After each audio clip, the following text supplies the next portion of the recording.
termasuk adegan gore yang ternyata sangat tidak gore sama sekali, alias senanggung banget. Pada akhirnya banyak film lain tentang kultus yang lebih serem dan lebih menghibur dari kultus iblis ini.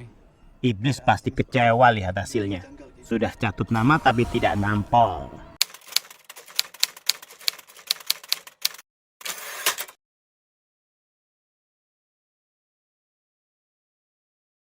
Lu gak ngerasa aneh? Gak ada alasan masuk akal kenapa ayah meninggal dengan janggal kayak gini. Salam sinema, sahabat sinemalogi. Kultus Iblis adalah film horor yang disutradarai Bobby Prasetyo. Film ini dibintangi Yasmin Chazem, Fadi Alaidrus, Debo Andrios, Rukman Rosadi, Alit Aryani Williams, Delia Hussein, dan lain-lain. Kultus Iblis bercerita tentang saudara kembar Naya dan Raka, diperankan Yasmin Chazem dan Fadi Alaidrus. Mereka dikagetkan dengan sang bapak yang mati secara mengerikan, bahkan kemudian jenazahnya raib secara misterius. Raka menemukan jimat dan foto dengan tulisan di kamar bapaknya. Berbekal petunjuk yang minim itu, si kembar langsung menuju kampung halaman bapak untuk mencari tahu rahasia yang selama ini disembunyikan. Di sana, mereka menemukan banyak hal-hal ganjil. Rupanya sekte pemuja iblis sudah menanti. Mereka harus segera menyelesaikan misi agar bisa selamat dari desa tersebut. Kalian bisa membantu kami dengan klik tombol Super Thanks di bawah video. Kami akan sangat berterima kasih atas berapapun nominal saweran yang kami terima. Kayaknya nama iblis sedang laris-larisnya dicatut buat judul film Indonesia. Tahun 2023 saja sudah ada iblis dalam darah, para betina pengikut iblis, Alena anak ratu iblis, pesugihan bersekutu dengan iblis, Kajiman iblis terkejam penagih hutang, iblis terkejam penagih janji, janin iblis neraka, rumah iblis, perjamuan iblis, dan iblis dalam kandungan 2 juga sudah dipromosikan. Bukti bahwa iblis lebih laku daripada jin. Kultus iblis sendiri sebenarnya memiliki premis menarik, tapi sayang eksekusinya template sekali. Tokoh utama pergi ke daerah tertentu untuk mencari jawaban atas teka-teki yang ditinggalkan oleh orang tuanya.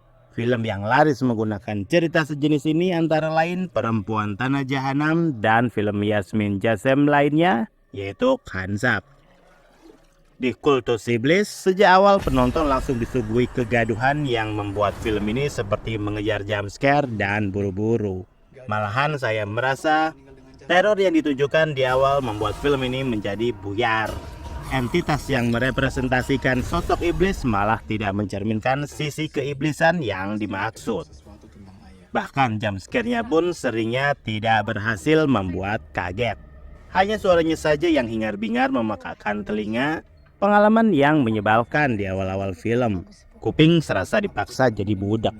Belum lagi penggambaran desa Rangu yang dituju oleh Naya dan Raka. Meski dicerita desanya digambarkan misterius dan tidak bersahabat, tapi ternyata setelah ditunjukkan tidak ada yang nampak aneh atau berbeda. Tidak ada sesuatu yang menonjol dan kurang mengintimidasi. Film baru nampak berjalan normal saat beberapa karakter pendukung bermunculan. Ada yang sebagai pelengkap dari keganjilan isi desa, ada yang memang punya peranan hingga akhir film. Sosok Mbah Jimah yang diperankan Alit Aryani Williams mengingatkan saya pada bentukan karakter Nyi Misni di film Perempuan Tanah Jahanam. Sangat mirip, bahkan keterlibatan dalam cerita pun hampir sama. Film Kultus Iblis ternyata mengangkat isu perkawinan sedara atau incest.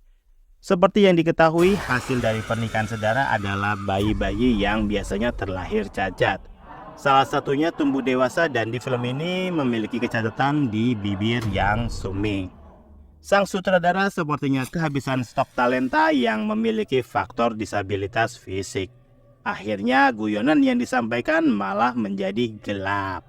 Yasemin Jazem sebagai tokoh utama sanggup membungkus karakternya sedemikian rupa hingga tidak terlalu jauh dengan yang biasa dia mainkan di film horor lain. Tipikal gadis polos yang akhirnya harus berani menghadapi gangguan yang menimpanya. Mungkin suatu saat dia harus mencoba peran yang lebih menantang karena mau nggak mau kekuatan akting Yasemin Jazem sebenarnya menyelamatkan hampir keseluruhan film ini. Berbeda dengan Fadi Al-Idrus yang malah tenggelam karena dia cenderung kosong dan kaku. Yang juga mencuri perhatian justru performa Alit Aryani Williams sebagai mbah-mbah kalem tapi penuh dusta. Bikin deg-deg Bahkan saat dia harus menjalani ritual bercinta dengan Brondong adalah adegan favorit saya. Kadang saya ingin marah kepada Pak sutradaranya karena adegannya kurang panjang. Menyebalkan. Saya juga agak menyayangkan karena beberapa pemain di film ini kurang tergali karakternya. Rukman Rosadi yang sebelumnya pernah bekerja sama dengan Bobby Prasetyo di film Pamali pertama, aktingnya sangat minim dan gak heboh. Termasuk pemain lain yang hanya seperti tempelan, patut disayangkan. Jadi meski diisi para pemain yang memiliki jam terbang lumayan, keberadaan mereka nggak maksimal karena naskah yang kedodoran. Kultus Iblis sebenarnya berpotensi menjadi horor seram sekaligus menghibur. Sayang alurnya terburu-buru, misterinya pun ternyata tidak misterius banget jika dibandingkan dengan karya Bobby Prasetyo lainnya seperti Pamali pertama dan Pamali Dusun Pocong. Visual di Kultus Iblis ini terasa sangat kurang. Apalagi soal jump scare kaget-kagetan, please lah kalau bikin volume suaranya dikurang-kurangin. Selebihnya, film ini tidak mampu berbicara banyak, konsep pengkultusannya juga nggak nendang. Termasuk adegan gore yang ternyata sangat tidak gore sama sekali, alias senanggung banget. Pada akhirnya banyak film lain tentang kultus yang lebih serem dan lebih menghibur dari Kultus Iblis ini. Iblis pasti kecewa lihat hasilnya. Sudah catut nama tapi tidak nampol. Yasemin Jazem kalau meneruskan tren mungkin bisa jadi ratu film horor berikutnya. Belum 20 tahun tapi sudah tampil di 5 film horor. Agak ngeri juga ya. Demikianlah video reaksi dari film Kultus Iblis yang tayang di bioskop. Silahkan like, komen, dan subscribe kanal ini. Cek juga akun-akun media sosial Sinemalogi. Dan jangan lupa bersinema dahulu, berbahagia kemudian.